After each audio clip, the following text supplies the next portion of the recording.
Hello guys, welcome to my मेरी छोटी सी ब्लग में।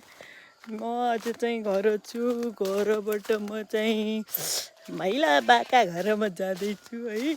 गइछ भोलि चाहिँ शनिबारका जाने हो। एकचोटि मैले फेरि चक्कर लाउँछु घर आयो भने सबैका घर। हो नि त, त्यस्तो भएपछि मिठो मिठो चिज खानु पाइन्छ का।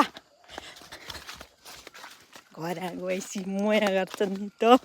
कहिले काहीँ आउँदाखेरि के खान्छु छोरी भन्छन् मलाई। अन्त एकी छोरी पनि त माइला भए साइला भए कान्छा भए कि अरू सबै दाइ भाइ मात्रै छन्।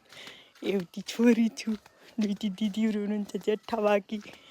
हाम्रो चाहिँ आउनु होइन, बिहा गरेर जानु। म मात्रै छु नि त।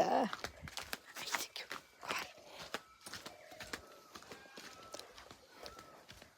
घर।